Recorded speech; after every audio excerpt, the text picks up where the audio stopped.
Hello everybody, I am The Worm, and welcome to my epilogue for Danganronpa V3. Hope you're all doing alright. Excited to finally get to this. For the people who haven't seen my epilogues before now, this is mostly going to be an audio experience. The only exception to that would probably be during the tier list part. But otherwise, if you just want to have this on in the background, or if you're just not interested in an audio-only experience, then just thought I'd let you know before we get into this. And, yeah, I've been thinking, you know, what way could I rectify that? I think part of it stems from the fact that, you know, these are visual novels, mainly, is what I've been doing. And thus, there's not really, you know, if this were another kind of game, or just a game in general, rather than a visual novel, I feel like, you know, there's something I could be doing in the background while I have this on. Of course, then I might get distracted. I don't know. I'll have to think about it. Now, if I were, if I were an expert, or if this was, you know, something I did a lot more of, I'm sure I'd be able to do cool things like edit in scenes that I would be talking about within the epilogue. You know, previous scenes throughout my playthrough in order to support my points. But this is all just sort of a casual thing for me, so don't think I'll be doing that. So yeah, we're going to be talking about Danganronpa V3, of course, but I do think I'll spare some thoughts for Danganronpa as a series, considering we are now at the end of it, which is pretty crazy to think about. I did Danganronpa 2 on this channel. In fact, I believe that was my first ever Let's Play. So that was, that's quite something. I think it's been... Oh my goodness, how long has it been? Let me check, actually. That's something I'm curious about. I'm about to be shocked, maybe. Let's find out. Let's see. Wow, it has been over 2 years now. That does not compute. That has not registered with me that I have started uploading videos. I had started uploading videos 2 years ago. Over 2 years now. Wow, okay. That's quite something. Oh, and I remember I used to, because I think I had more time back then. I uploaded 2 episodes at a time, maybe? No, I didn't. That would be later, I think.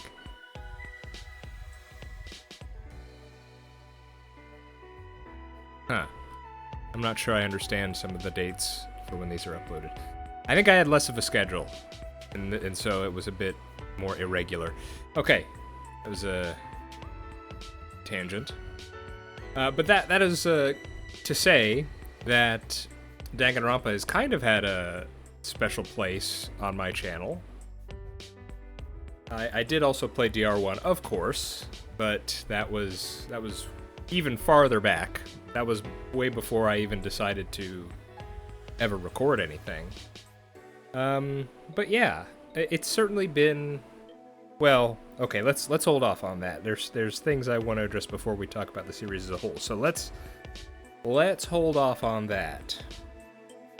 Let's talk about DRV3, what we've just finished here. So I will start by saying that I enjoyed my time with it. I feel like I say that.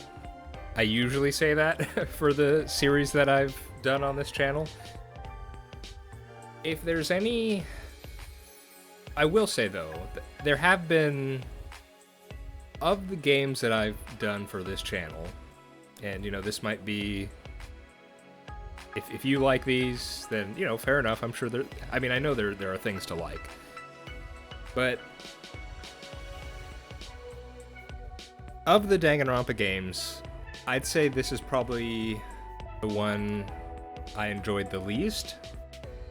But I did enjoy my time with it more than, say, the Zero Escape series. Yeah. At least from where I am right now, Danganronpa has just always kind of been a good time, it feels like. Whereas with, say, the Zero Escape series, some of the puzzles didn't... I recall being even more frustrated with the puzzles in that game. So that's just to say, I enjoyed it, and I've enjoyed it better than some of the other playthroughs I've had on this channel, but of the DR games, probably the least. Although I will say, I'm kind of thinking of the mainline Danganronpa games. There was also the side game that I played for this channel. It was the Danganronpa Ultra Despair Girls.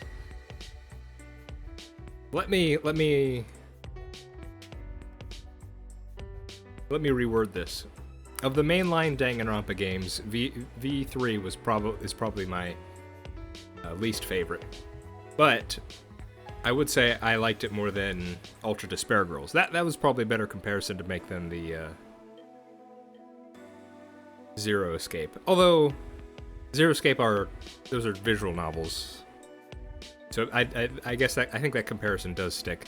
Ultra Despair Girls is it's not a visual novel game. It's a third-person shooter, and it's kind of out there in several ways. So certainly, if I were to recommend someone to play Danganronpa, I'd say DR1, 2.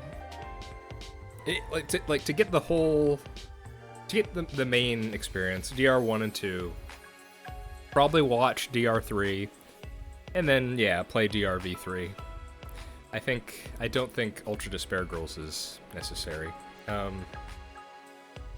Man, I wanted to talk about DRV3, but I've already entered into the discussion of Danganronpa as a series. So I guess we'll just do that then. Yeah. And we'll talk about my opinions on the whole series, I suppose, first, since I've just naturally kind of gone there. I feel like in DR1 and 2, there were a lot more moments where I felt... Now, this is with the caveat that it's been a while. It's been over 2 years since I played DR2, and then there were, years... I can't even remember when I played DR1. I do remember playing it. I remember the plot and all that stuff, but I actually don't remember when or what. I can't remember where I was in life when I played it, or something like that. I don't know if that's worrisome, but yeah. So, but from my memory at least, I feel like in DR1 and 2, I got more invested, and there were a lot more moments where I was excited. In DRV3, it didn't feel like there were that many moments. Now, I'm not entirely sure why that is. If it's maybe I wasn't as invested in these particular characters. We were talking about that in the comments on the finale. There was some talk about how, a big part of what makes these games. I don't know. What do you think the main thing of Danganronpa is? Is it the killing game aspect? Is it the characters? Is it the trials? Those are probably the big three, right? The trial gameplay, the killing game setting, and the characters themselves, right? And if you play one of these Danganronpa games and you don't have characters that you like, boy, I can just imagine, that you're not gonna have a real good time, because that's such an important part of it. So I do think that is a bit of a part of it, at least kinda. We'll get into it when we go to the tier list. But yeah, I feel like, and of course, I should clarify, there was we talked about how, or I may have mentioned something that gave the impression that DRV3 kind of made me feel, I'm not entirely sure how I may have phrased it, but DRV3 may have colored my memories of DR1 and 2 a bit, and I've tried to, I'm just thinking back to what I can recall of my experience was when I played those games at the time. And so I'm trying not to let what we've, learned here influence me too much with regard to my opinions that I can recall of the first two games. Yeah. So, yeah. And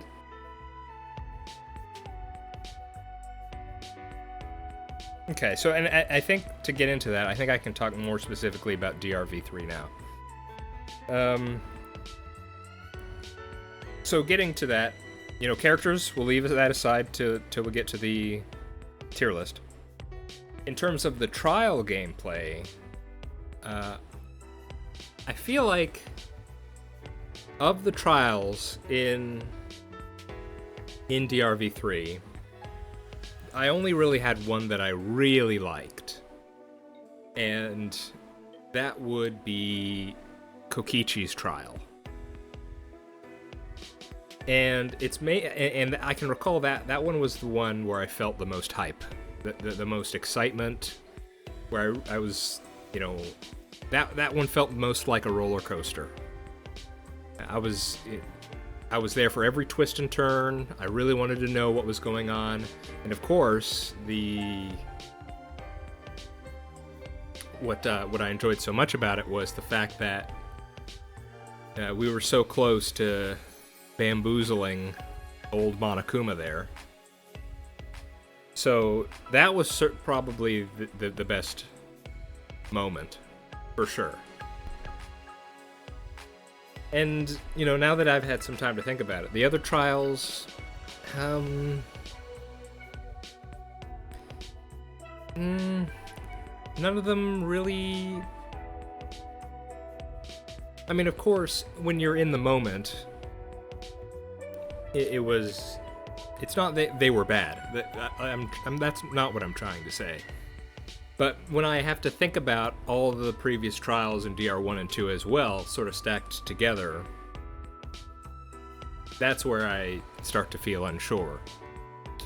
There was that moment and I mean, we've talked about this several times now, but with Angie's trial, where it felt like they could have... I felt like there was some potential for a unique premise where the class was kind of divided into two factions. Didn't really turn out that way, but it was interesting. So, yeah, only one really standout trial, I think.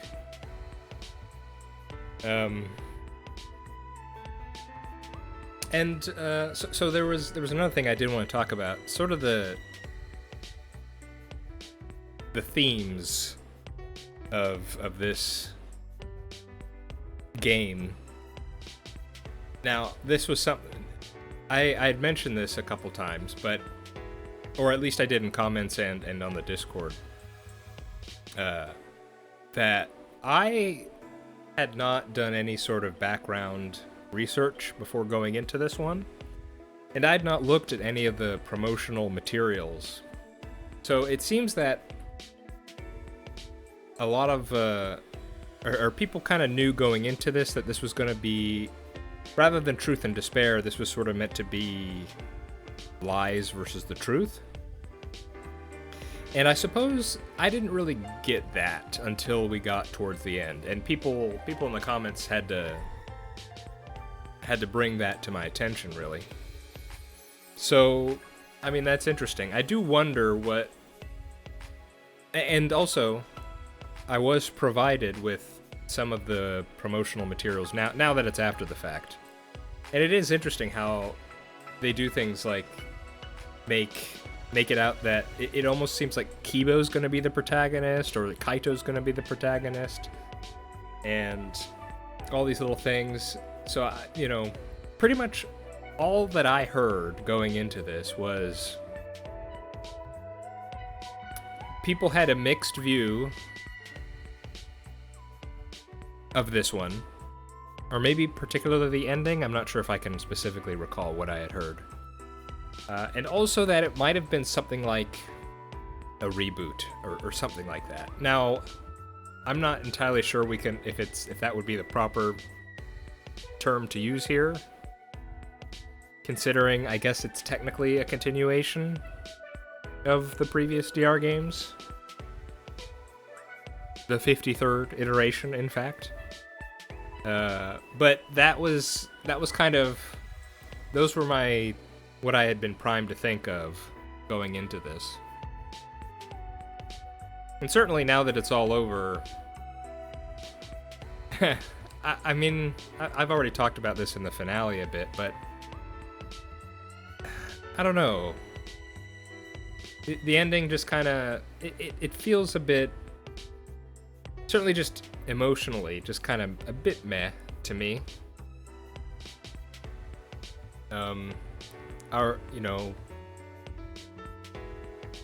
It was pretty much just as the previous DR games ended. You know, our cast, well, more similar to DR1, I suppose, where a lessened number of our initial cast are able to escape out into an uncertain future. DR2, funnily enough, was actually a lot more hopeful, considering that the world was revealed to be much more intact, and there was the potential that, you know, everyone could make it out of this one, or make it out of that one. So, yeah, pretty similar to DR1 in that regard. And so, in that sense, it wasn't really, you know, it didn't feel all that different. Again, I suppose it depends on how attached you are to these characters. And then there's the weirdness of how our characters are just sort of... Well, they're invented. And I have to wonder just how... We talked about this in the comments as well. How deep was that constructed personality thing that Tsumugi had with the flashback lights? That was something I had been wondering about, the sort of technological state of the world at this point. I mean, considering the AI, the Monokuma, the flashback lights, and all that sort of stuff, it seems pretty advanced, so I have no idea what the outside world is like. And yeah, the fact that our characters were completely constructed down to their personalities and quirks, I guess.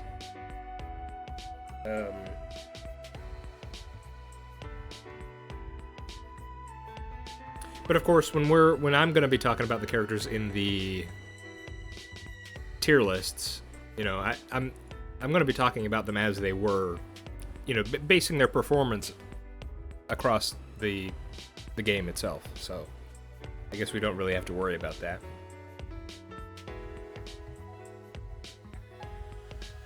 Yeah.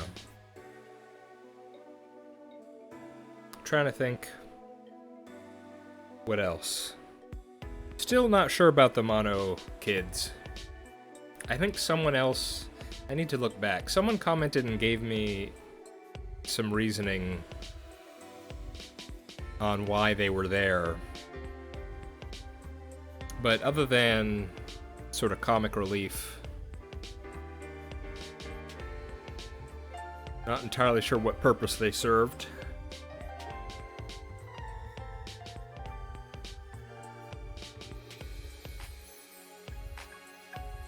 Let me think. I suppose I could talk about some miscellaneous things. I do think the DRV3 probably had the best mini games for specifically the way to get the monocoins. You know, I mean, I didn't partake that much, just for the one thing to get the, what was it, the Love Hotel key thing. But other than that, I didn't play much of it. But I think I much preferred that whole casino versus, I can recall in DR2, didn't they had the, what was it called? I don't even know what it was called. Was it, I'm trying to think what it was a parody of. Was it Neopets? I can't remember if it was the thing you had in your pocket, and you could feed it a little virtual pet thing. And they did a spoof, a parody of that. And I remember not even really messing with it whatsoever in my playthrough.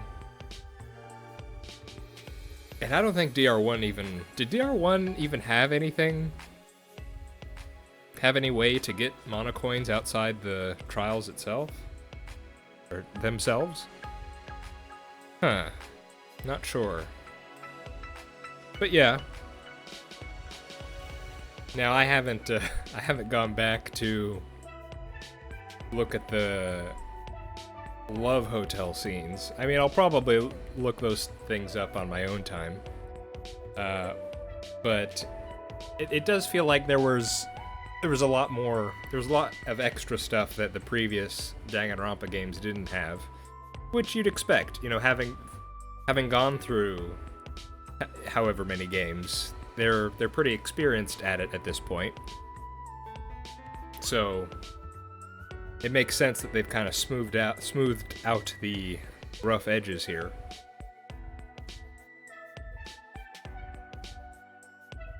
What else? Oh, okay, I've remembered something. I will say, I kind of, comparing all the Danganronpa games, I kind of like how, in a lot of ways, DRV3 was hearkening back to DR1. Now, of course, you know, well, I shouldn't say of course.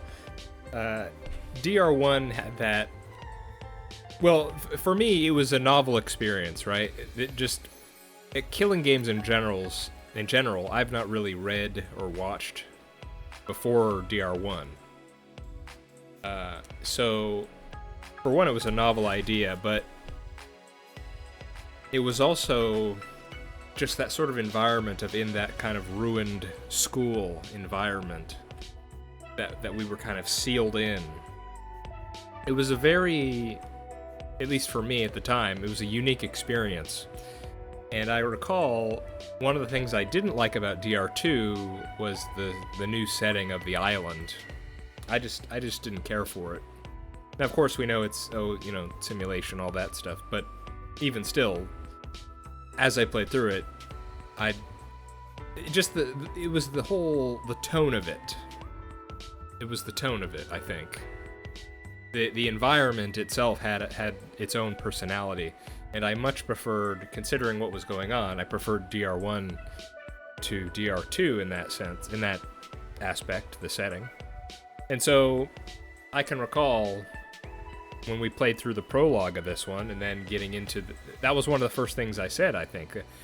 That was, now that I think about it, that was a cool moment. I can recall, people told me to play the prologue first, and I remember I booted it up, and I recall going through the hallways, and I was thinking, wait a second, this is Hope's Peak. Now, of course, we know it's not, but at the time, I was thinking, this is Hope's Peak, and that made me feel some things. That was quite something. I'm not sure I could accurately describe the feeling, but it was, well, I guess maybe nostalgia. Maybe I can describe it. A bit of a nostalgia, but just getting back to that that kind of setting, I was pleased with. Now, of course, it wasn't just the school. We would go beyond that, and it would kind of, it would be, with the whole adding of labs and the kind of crazy layout that would develop from that, it kind of got less of DR1 as time went on. So it didn't really last, but for a while at least, I did enjoy the setting.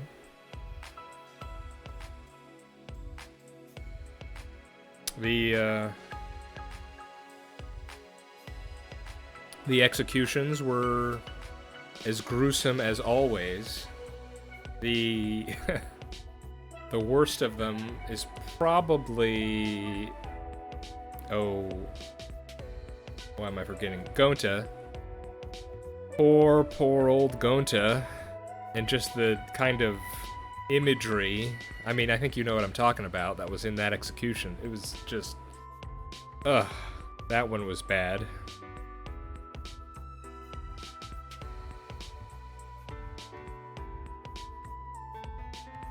Man, can I tell you about one thing that, well, no. This is about a character, so I should wait for the tier list.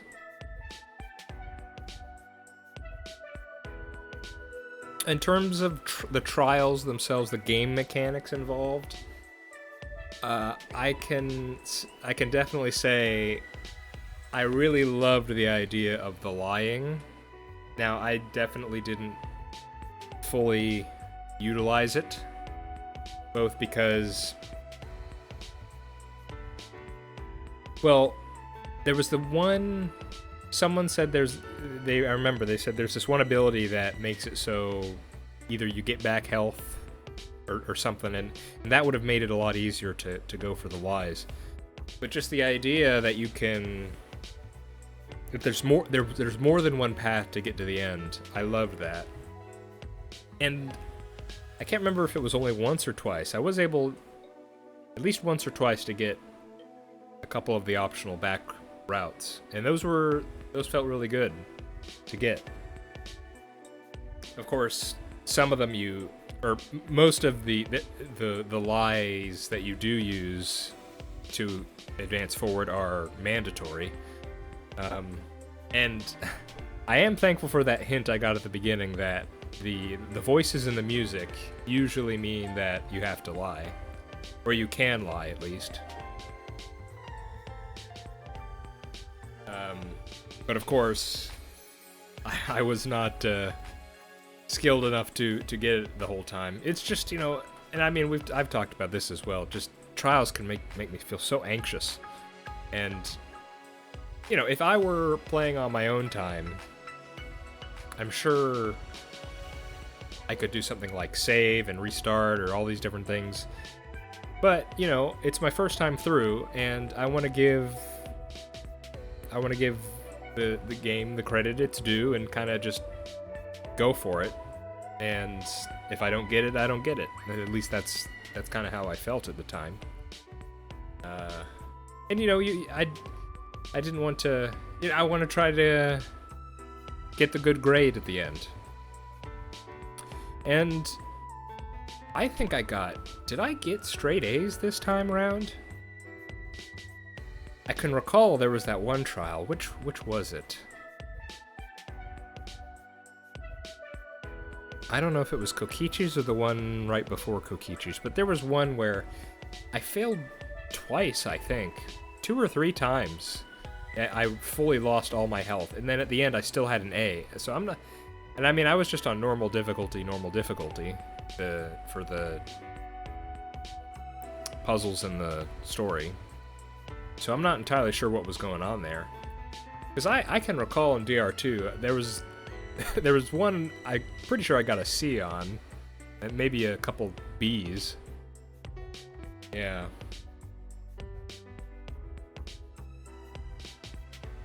I guess since I am including the whole series here.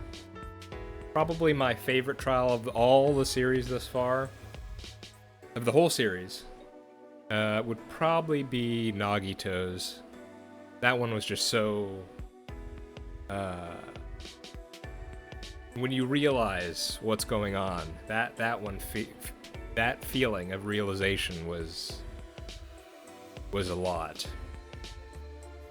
And I do have a certain fondness for a lot of DR1 trials, mostly again because it was so novel to me at the time that seeing what was happening to these characters, it probably affected me more than now that I'm, it's by the time we're in DRV3, the executions, all that sort of stuff, it's just, it's not, I mean, of course it's expected, of course, it's just,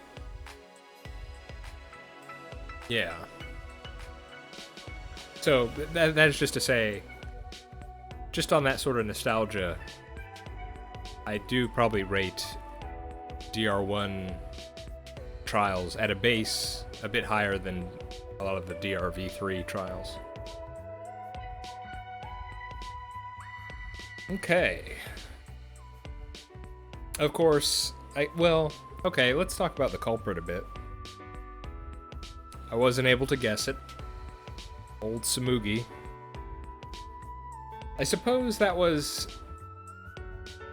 I feel like there was some point in my playthrough here where I said something like, she's too unassuming to be the one.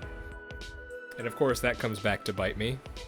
And then it was a pretty funny moment where I did say, not too long before the reveal, well, of course she has Cospox, so that means it can't have been her.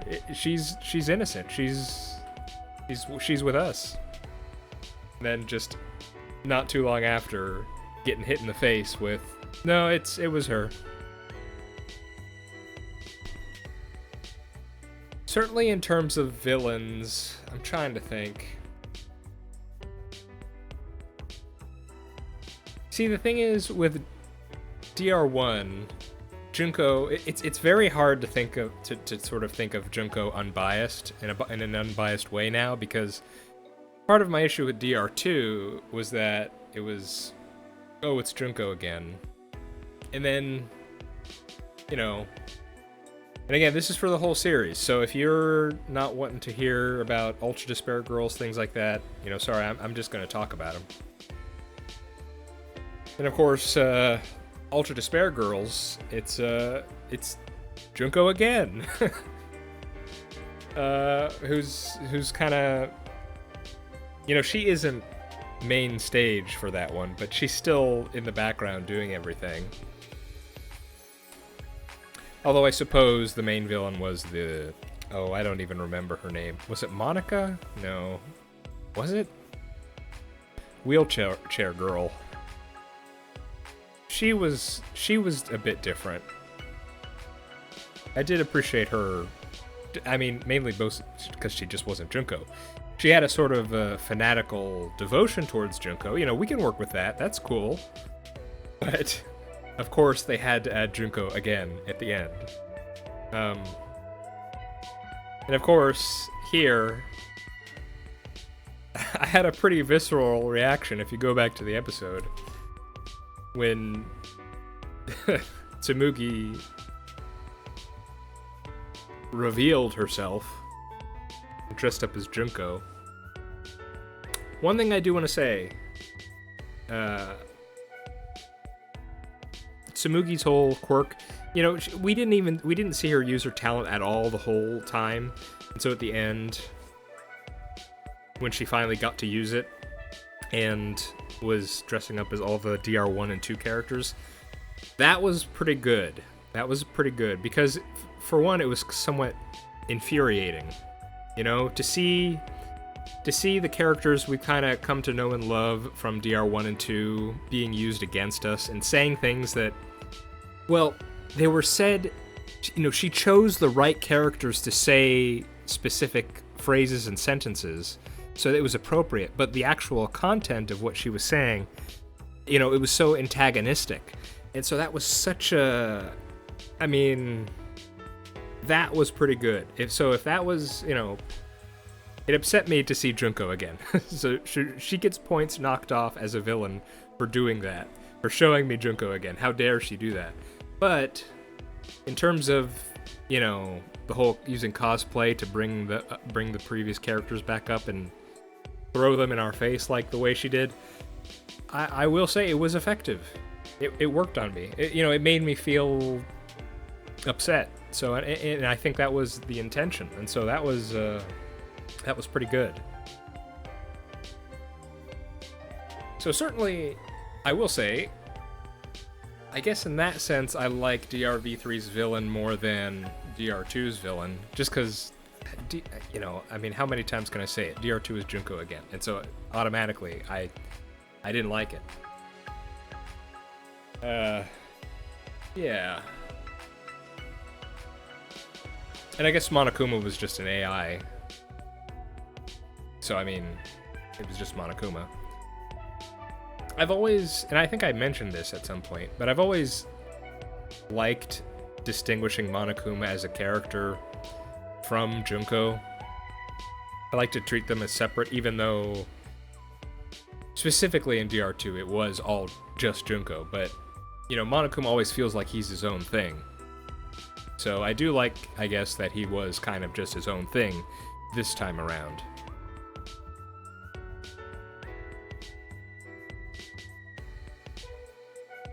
Yeah.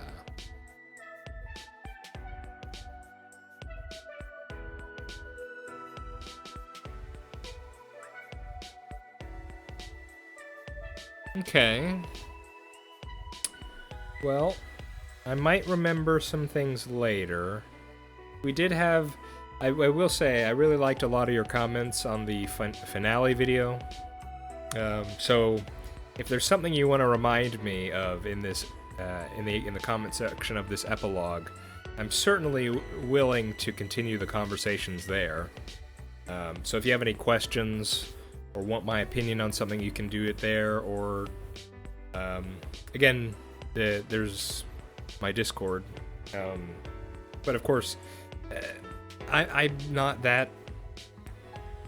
I don't use Discord that much, but it's pretty much just if you want a way to contact me outside of YouTube, it's there for that. But otherwise, I think I'm okay calling it with this section and moving on to actually doing the tier list. So give me a moment, I'll bring it up. We will continue our discussion there. 1 second. Okay, here we are. I was able to find a tier list online, so I shall make use of it. Okay. Where do we even start? That's always, I feel, a kind of a big hurdle on these things, choosing who to start with. We should probably start with something else. Oh, just a few caveats. Obviously, this is just my own personal opinion of these tiers here. And it's just, who I enjoyed most throughout the story. And, this is my first time going through this, so I could be convinced that these might need to be changed a bit. But, yeah, so let's think about this. I think I want to talk about someone easy first. And I think that's going to be this guy. Kaito, my man. I'm going to start him here, although I could see him going up to S+.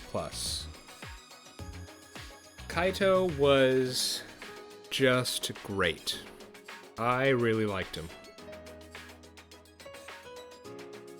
He just had a, kind of, he was indefatigable. He was, well, funny to say that even though he wasn't able to keep up in the exercises that he did at night, but always encouraging people and, you know, trying to get them to be the best that they could. And of course, being, in some sense, a sacrifice, shielding us, protecting us. You know, he just... I really liked him. You know, in some sense, he was very... He could be very straightforward and blunt, but he also was... He could also see what others needed. Like what Shuichi needed. So, you know, he may not have been the most articulate, but when he understood what Shuichi was going through and what his background was, he knew what to do in order to get him back on his feet. And that was the whole sidekick thing, having him do the exercises, giving him the encouragement he needed to continue on. And, you know, that's what it made it, and him being such a bro in that sense, that made it all the more painful when this sort of rift opened up between him and Shuichi because of Kokichi.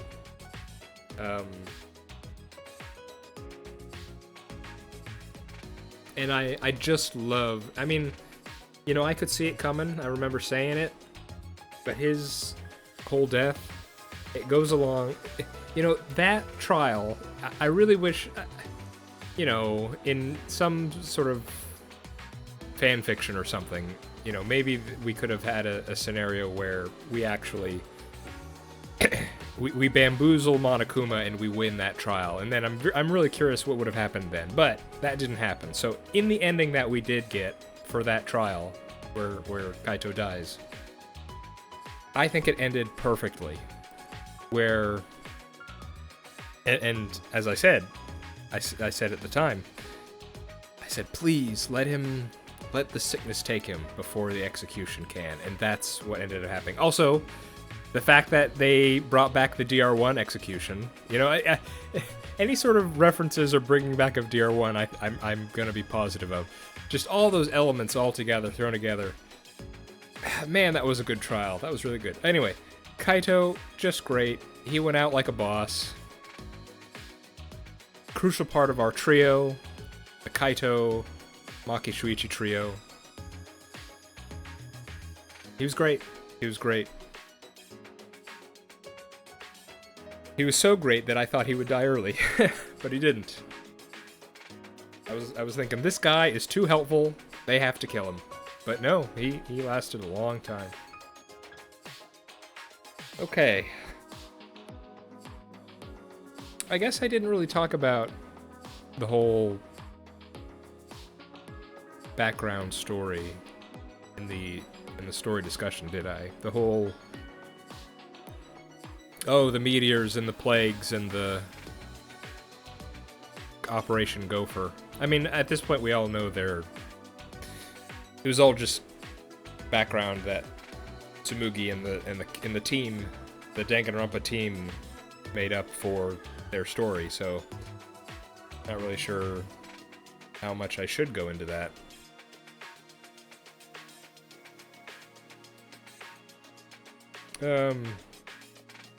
Maybe I should have. It goes along with the whole thing with lies and falsehoods and all that stuff. Okay. Yeah, so I think he's certainly a firm S, but depending on how things shake out, I could see him going up.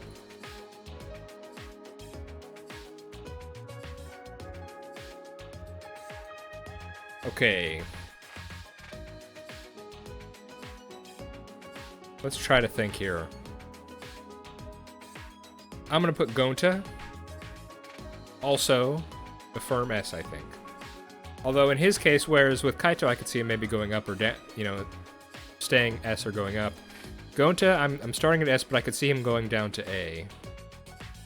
He's, now, it's funny that I picked these two, considering they're the ones I chose to hang out with the most throughout the story.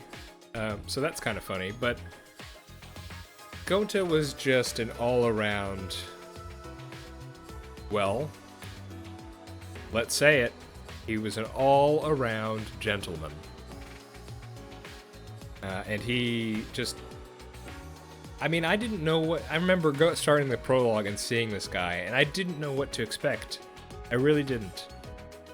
And hearing he was the ultimate entomologist, I didn't even know what to what to think of that. But just, you know, his earnest nature and his just simple desire to see, to do right by everyone. And, you know, we got to hear his backstory about his family, his two families, and all that sort of stuff. And then hearing how, you know, he was, I mean, his fate was, Kaito got to go like a hero, but Gonta's fate was just so tragic. Being shown the quote-unquote truth by Kokichi, and then being convinced to kill everyone else in the sense of mercy killing. Yeah, and I remember that now. They made a whole alter ego of Gonta just to tell us all that. That was kind of a weird situation, all things considered, but even so, to hear alter ego Gonta explain why he did what he did, it was pretty tough. So I definitely think I'm gonna start him there.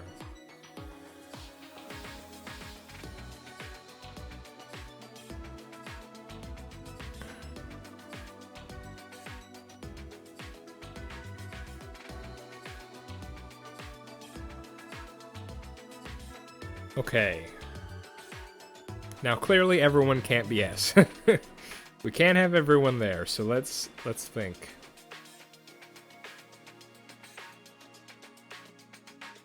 Okay, let's talk about someone controversial. At least controversial to me. Kokichi. I'm gonna put you in A right now.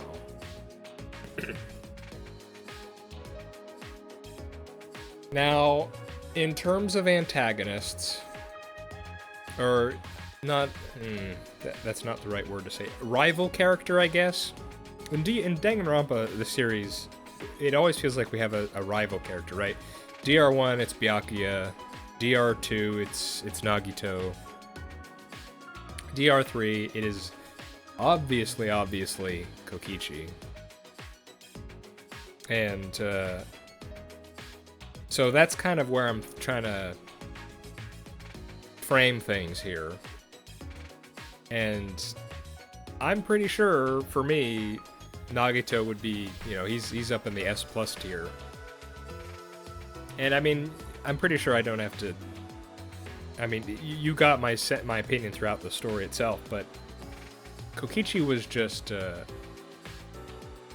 whereas Nagito had this, he had his strange, how is it, how would you refer to it?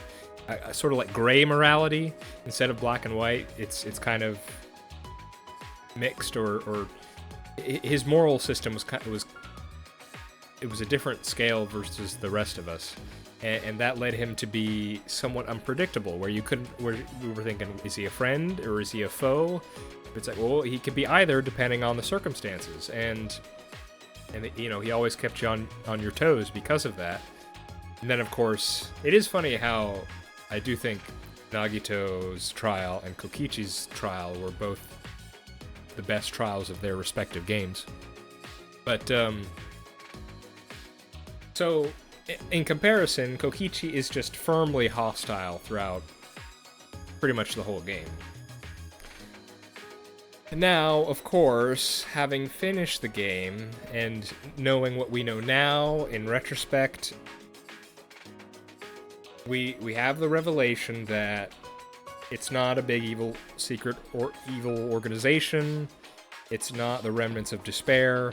Turns out his supreme leader moniker was, he was in charge of a troupe of clowns, essentially, that played pranks on people.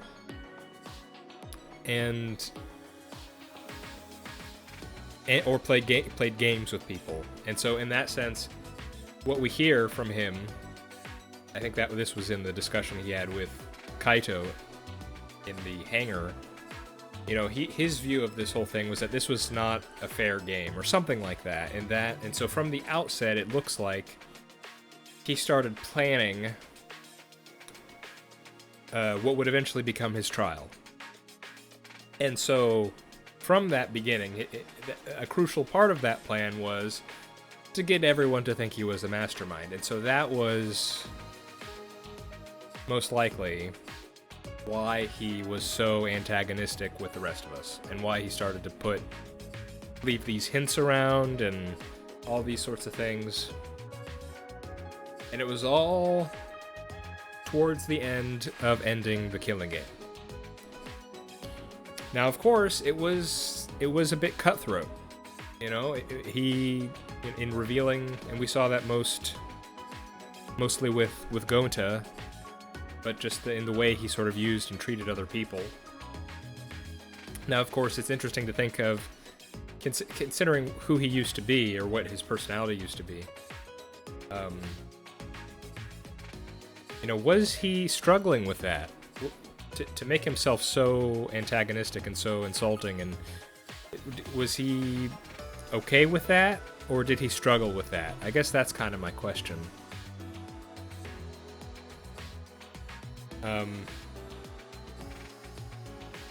Because, you know, I'll phrase it like this: if he was doing what he felt he had to do to stop this Killing Game, and he struggled with that, and you know, if he's not naturally always insulting and mean to everyone, but he just felt, you know, in order to save as many people as possible, this is what has to be done, then, you know, that scores a few points with me, I suppose.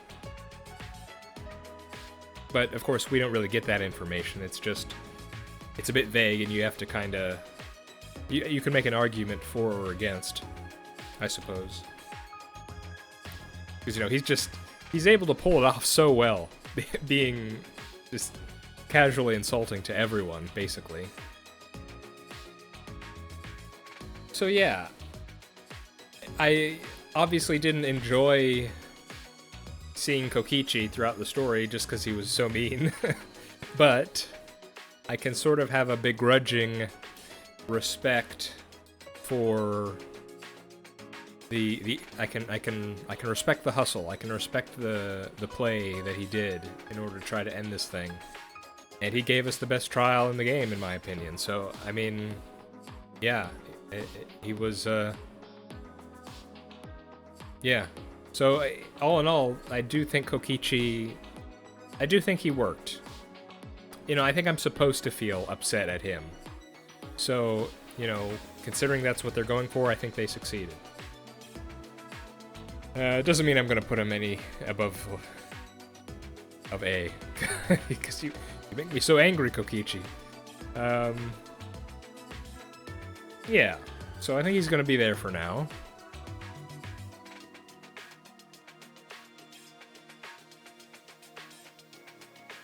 I'm going to put Rantaro in B, I think. I'll be honest. I think I was expecting a lot more from Mr. Question mark, question mark, question mark. Ultimate survivor who doesn't survive. Even though, yes, someone did inform me that the reason he's called the Ultimate Survivor is because he's the one who survived the previous Killing Game, or the previous season of Killing Game. And so if Maki had won, she would be the Ultimate Survivor for the next Killing Game. So, yeah. But I don't know. I'm not sure what I was expecting. I think I said a few times, maybe him being the culprit somehow, or just something else. And really it wasn't, it just turned out to not be... I mean, obviously, him and his situation greatly informed us about what was going on, But just as a character, didn't really do much for me. And I mean, of course, he was the first to go, so we didn't get to experience what he was like or anything like that.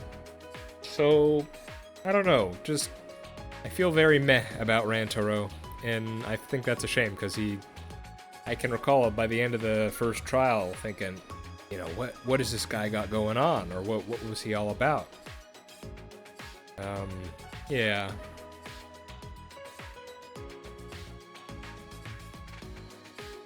So we'll start there for him.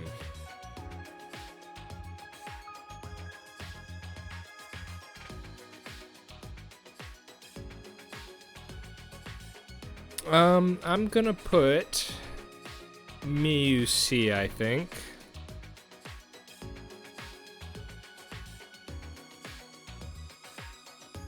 Yeah. Now, at the time of recording, I haven't gone back to go look at all the free times and things like that.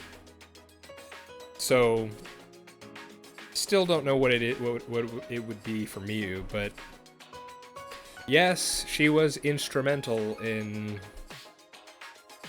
getting the killing game shut down because of all the crazy inventions she made. But in terms of just how I experienced her throughout the entire game, just deeply, deeply unpleasant. I wasn't a fan. Now, of course, I didn't enjoy how, well, I don't know. It's the old phrase. She was rude, crude, and lewd for the whole time she was in this game, and that's just not my cup of tea. I think some people have said that they do like her, and if you do, fair enough.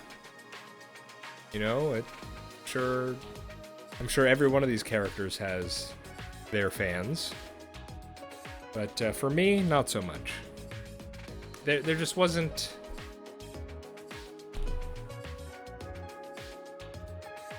Like, it didn't feel like... I'm not sure if this makes sense, what I'm thinking right now. It feels like there wasn't much of a connection between her personality and her ultimate talent. And I'm not sure if that makes sense. It's just a thought that occurred to me just now. It's like... She's this character, she's rude, crude, and lewd, insulting, but she's also masochistic, I think, and that's all there, and then, oh yeah, she's also a genius that creates these things. It's like, it feels like there's a gulf between those two things to me, and I'm not sure there should be. I mean, there can be creators and geniuses that have bad personalities, but for whatever reason, I don't know. I'm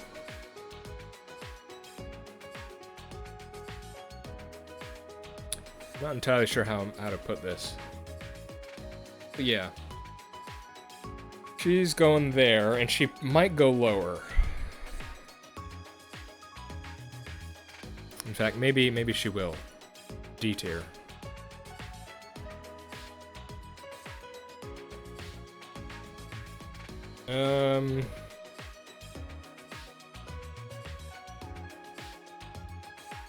I'm gonna put Kyo in C for now.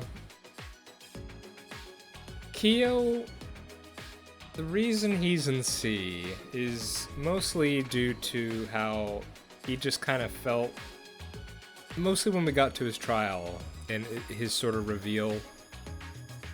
I'll be honest, and I think I said this at the time, it just feels a bit disappointing that he's just another serial killer. You know, that's kind of been done before.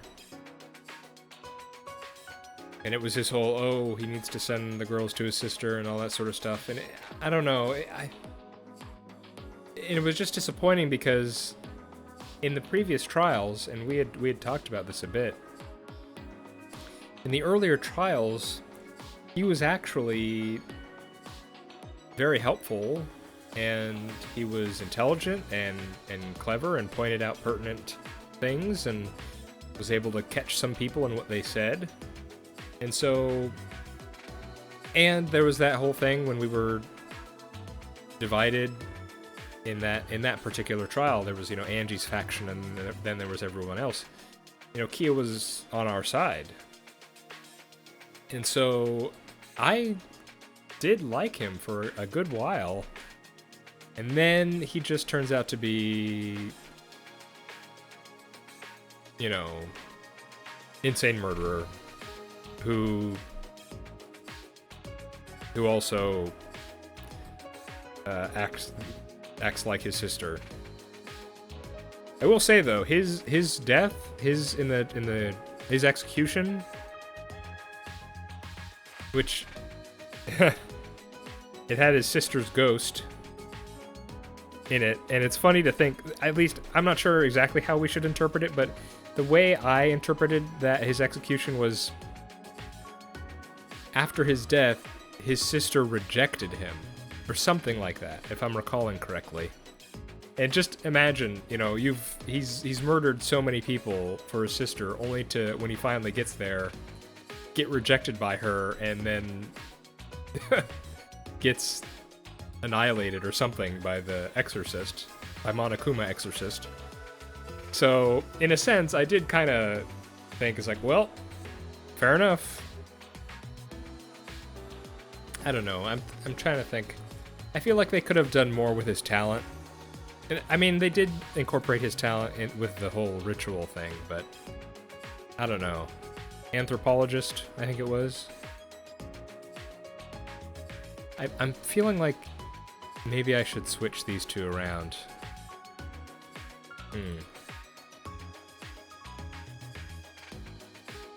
Okay. These two, I'm a bit unsure about.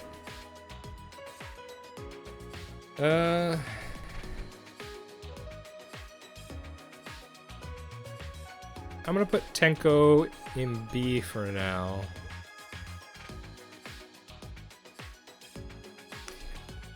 I don't know. I do like Tenko. I don't like her. I don't care much for the constant man-hating. Again, I've not looked at her free time, so I'm not entirely sure. I mean, maybe there's a reason for that, but there was that one scene.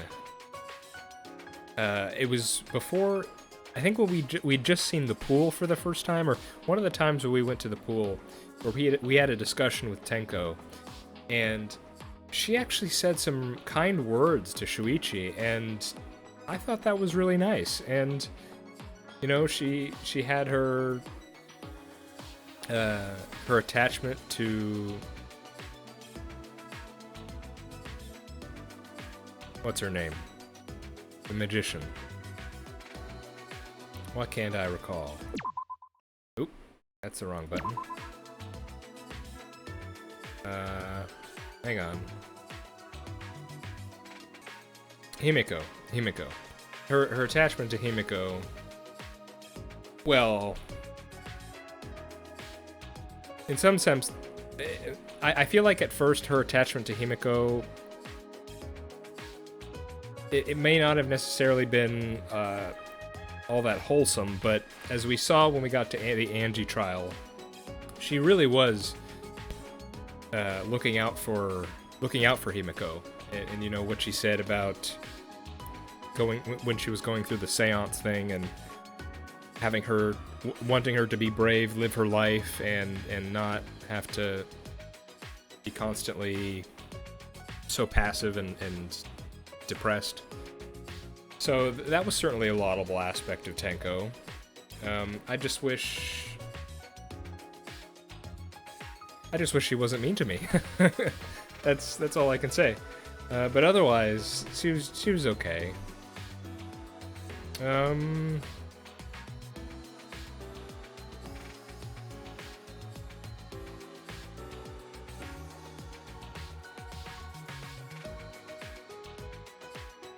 Let's move these guys down. We have a big tier list. Let's make use of it.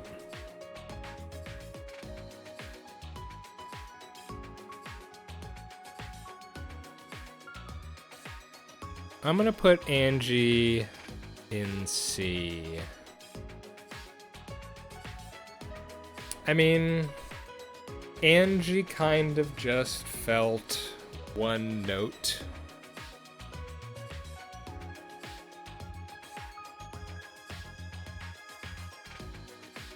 You know, she just, the entire time, it was just a 2 of this, a 2 of that. Now, I will say, I did enjoy, you know, as we've mentioned before, I did enjoy how she created this faction within our group, and that opened up interesting possibilities for the dynamic between us. But in terms of just as a character, I mean, it's just, you know, fanatic, cultist, devotee, and I didn't really care for that. So yeah.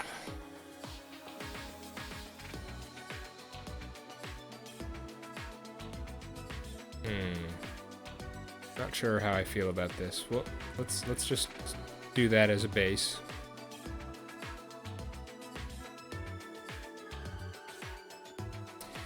Kurumi, let's put her there.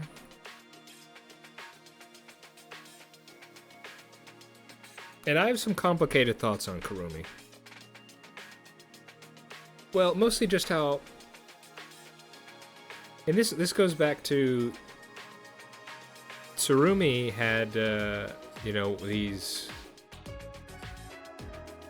It's just when we had the reveal that the memories were all manufactured. A big moment that popped into my mind was Kurumi's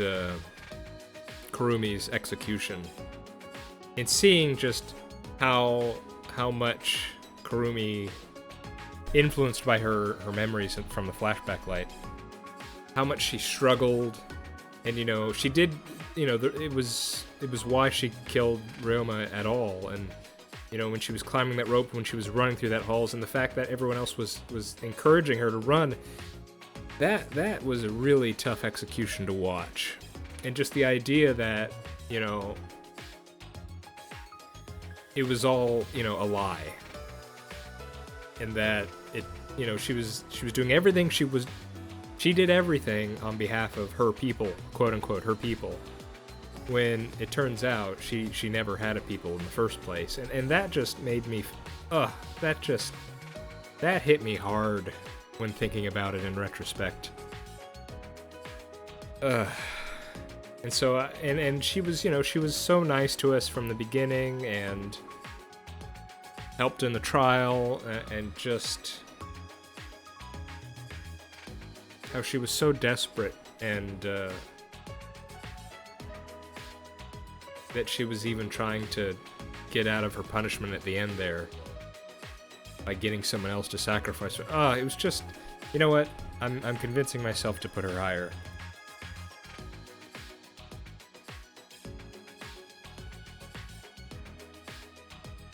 Yeah, but now I'm thinking of the Tenko Himiko thing, and when she died too, that was tragic, man. Maybe Tenko goes there too.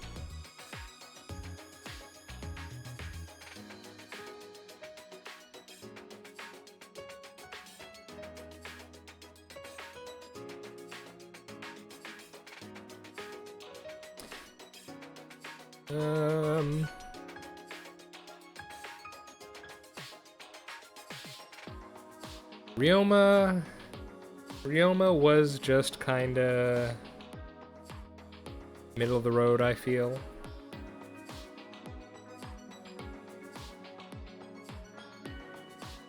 He did have some...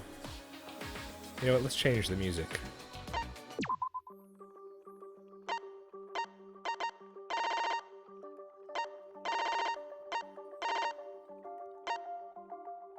Yeah. Ryoma...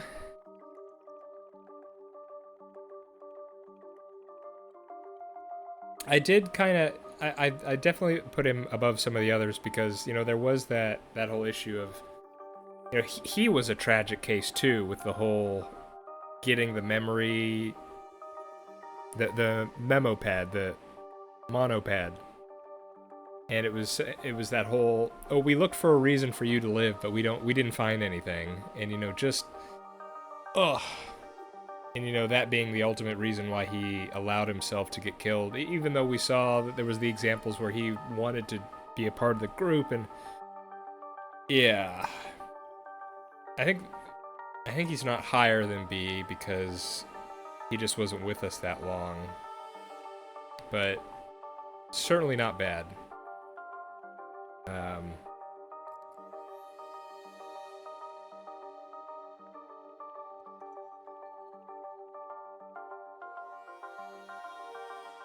I was just thinking of his background of, tennis player, but he was able to take out a whole gang or something. I remember thinking how it's like, well, how did that work exactly? How did he use his talent that way? I'm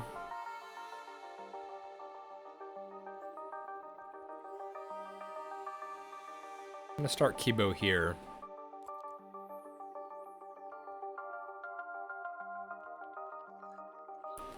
Yeah. Kibo for most of the story, I think was, maybe around here or even here.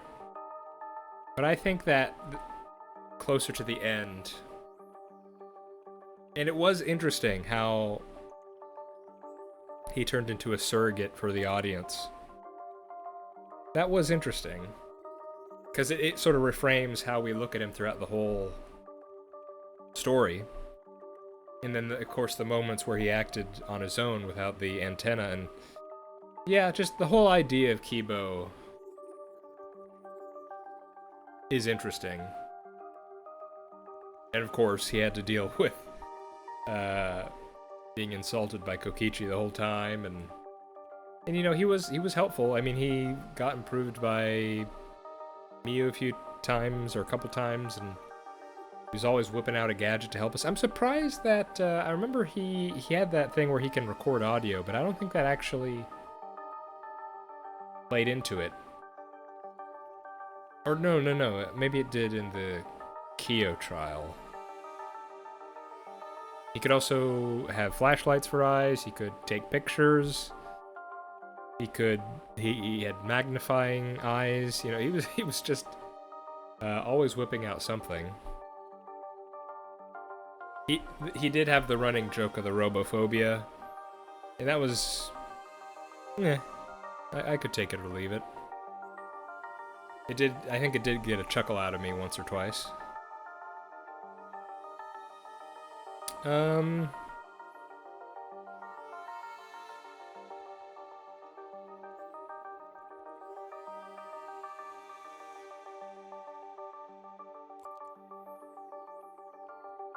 Now we're getting into some real tough territory here.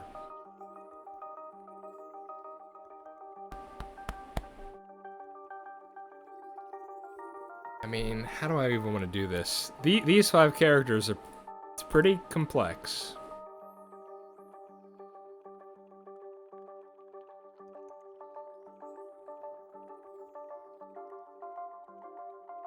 I'm gonna put Himiko in A to start with. I think I found her a bit... I'm trying to think back. I think I found her a bit annoying at first. But I did like how after the whole thing with Angie and Tenko, how she was able to resolve herself, with help. She was able to resolve herself to try and be different. And she was comic relief quite a few times as well.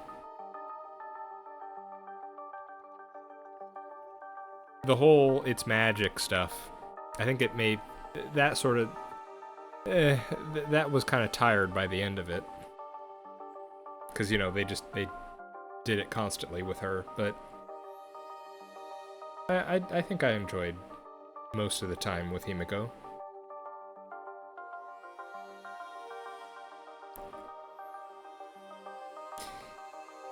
I really don't know what to do with, hang on, am I...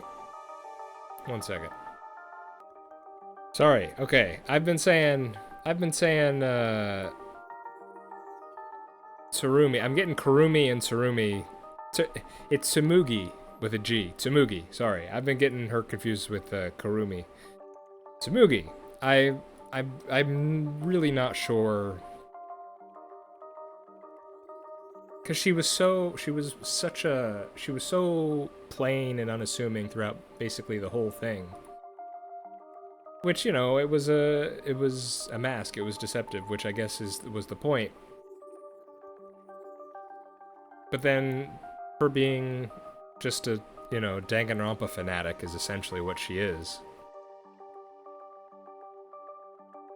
Again, she does get pretty... She gets a lot of points for the way she used DR1 and 2 characters against us. That was pretty intense.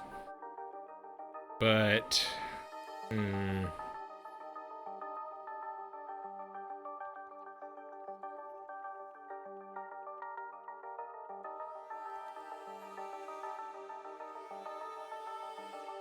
she has to be higher than Ryoma.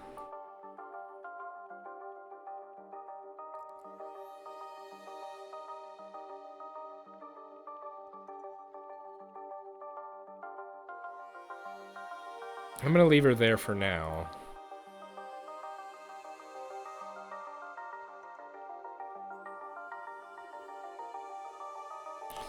Now these three, huh?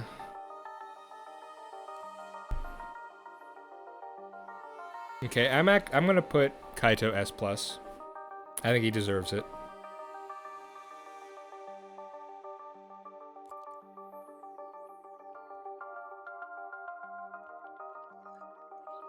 I'm gonna put Shuichi S+. I do think I enjoyed Shuichi's character. You know, understanding his struggles with his past, and it was interesting. Now that I know that how the whole theme is the whole lies versus truth, and of course that was shown as early as Shuichi's own backstory, which we heard in the very beginning. But just the ways he had to struggle with that through each case, and the times he had to push through that, and I do think it was pretty effective throughout the whole time, the whole game, the whole story. And just, I think I liked his voice as a main character a lot too. Of course, I gotta say, Danganronpa does not, in terms of voice acting, I mean, I don't think it's controversial to say that Danganronpa just usually doesn't miss. And I think they nailed it, like, with Shuichi and the rest, so I mean, I liked him as our main character.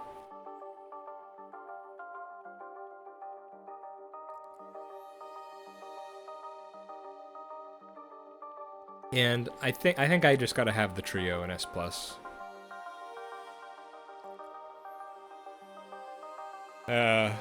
You know, Maki, just how she opened up over time, the relationship she was developing with Kaito, that whole thing where she seemed to be developing a love of Kaito, even though she hadn't even admitted it or even thought of it to herself in that way, and how she stuck with us, and just, yeah, the whole trio. I did like their dynamic. Had a tragic backstory. She was good. She was good. Liked her.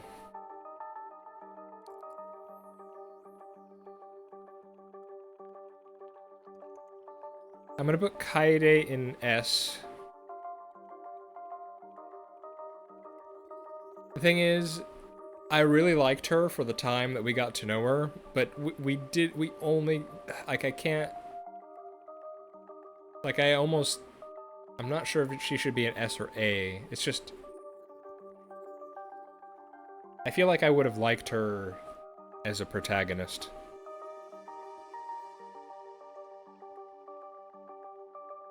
She feels like she's what Makoto from the first game. She's what he eventually became, but she's that way from the get-go. How, you know, she's all on the hope train.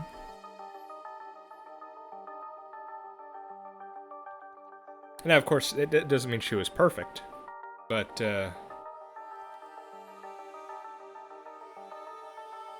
I think I would have enjoyed the game if we played as her.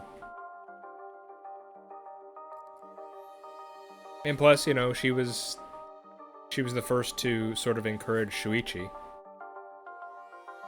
And she laid the groundwork for it was her example that we would constantly look to as we went forward, and it was what kept Shuichi and the rest going.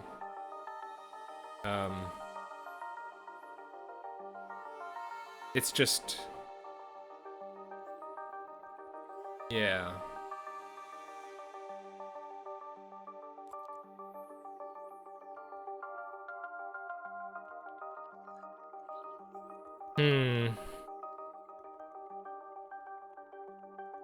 Okay, now that everyone's on there, let me look at this for a bit. Cause now they're sort of relative to each other. I should be able to think if someone looks out of place here.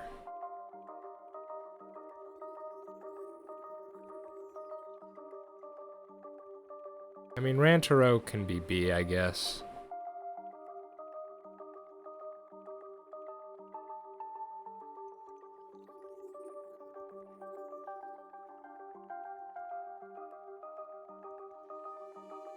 These two I'm not sure about.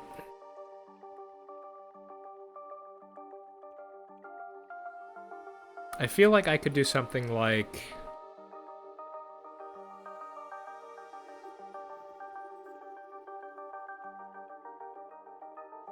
I'm trying to think. I'm not sure how to edit this. I feel like I can do something like that. I feel like these two kind of on the same level.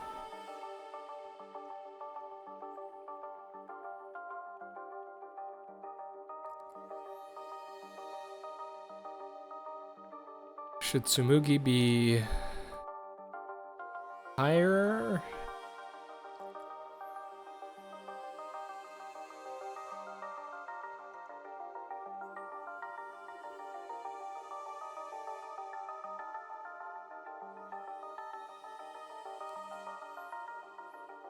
Okay, I think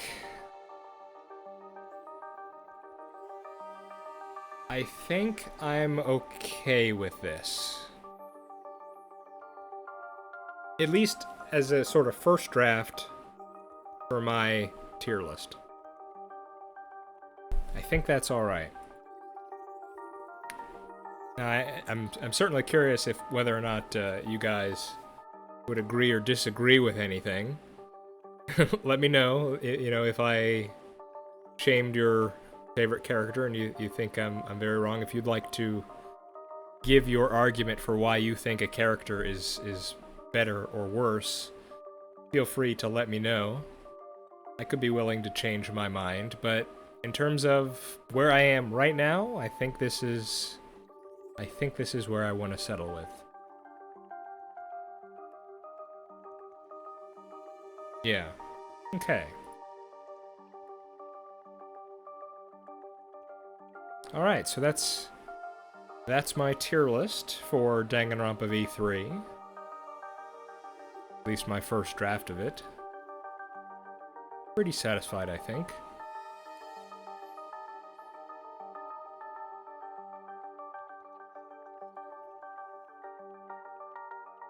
Yeah, okay. Yep, let's go ahead and settle with that. Okay. So, that's pretty much that. Apologies if the I feel like I was a bit rambly at the beginning, this first part of the video. I did have some brief notes, and I think I nailed everything I wanted to, but I kind of got a bit turned around with talking about the series first instead of V3 first. But, you know, I think I got out most of the thoughts I wanted to.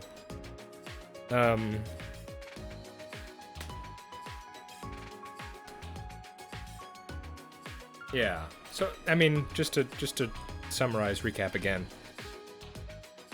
I enjoyed my time with it. I think I enjoyed my time in DR1 and 2 more overall. But certainly glad I played it. Glad to be finished with this series. I think this, I don't know who the makers of this series are, but I'm pretty sure they've come out with other releases since this one. I've not really done research into that, but if they've made stuff after this, I'd be interested in learning about that. Maybe something for the future. And that leads me to my final topic for the day, which is talking about the future. Yes. You know, it's interesting. I've kind of had trouble getting myself to finally make this. It's been kind of over a week, I think, since I recorded the finale. It's like, you know, you make it a routine to record these episodes, and once you're finally done, suddenly it's not routine anymore, and it felt hard to kind of sit and do this, but I've done it. And I do intend to continue. Question is, of course, what to do next. And on this, I'd certainly be curious if any of you had any feedback. As I mentioned in my finale video, I feel like there's a couple obvious candidates for me at the moment. There's that new, or it's not new, but it's new to PC, what was it? Ace Attorney game. Now, as I've said, I don't like replaying games I've already played, and I've already done the Phoenix Wright games and the Great Ace Attorney. Which was it? The one that's far in the past. I did that one. So I'm not sure if people would be interested in sort of dropping right into the latest that's on PC when they haven't seen from me the previous ones. But hey, I started with DR2 and I didn't replay DR1, so maybe people would be okay with that. The other thing, of course, is I need to finish Zero Escape. I mean, as I've said previously, I'm kind of mixed. My opinions are mixed on Zero Escape, the series, but I do feel obligated to finish it. Just to kind of get it done and over with. Now, that might not be the best attitude to have going into that, but I guess that's where I'm at right now. So if of those two, I'd be interested to hear whether or not which one would you all be willing to watch from me, or if you have another suggestion, feel free to give it to me. Again, I do mainly visual novels, but I do want to try some other things.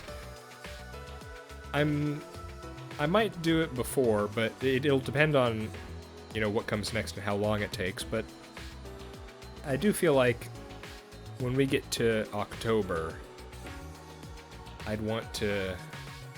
There's a couple scary games I could try. And it could go terribly, by the way, but that are not visual novels. I think one's a shooter of some kind, and another is a top-down thing. So, I mean, would you be interested in me doing something non-visual novel, but still, I would prefer if it did have story to it. I did a long time ago get on sale a game called Omori, I remember there was some buzz about that. That might be something interesting to try. Yeah, I don't know. What I feel like at this point, if you've watched this far, and if you've watched my other playthroughs, what is something that you think suits me? What would be something you want to see me play? Because at this point, I feel like, you know, I'm open to suggestions, and so because of that, I think I'm gonna wait a bit longer before starting up my next Let's Play. Because I'm not sure, I do want to hear what people have to say, and just maybe thinking about it a bit longer. So, after this uploads, be aware that there might not be something from me for a little while. You know, maybe a week or two after this goes up. Mostly because I just want to try and... Well, I want to figure out what I want to do, and then then I have to sort of get ready to get into the... Because it needs to be a sort of routine, you know. If I'm going to upload every other day, I need to prepare myself for that.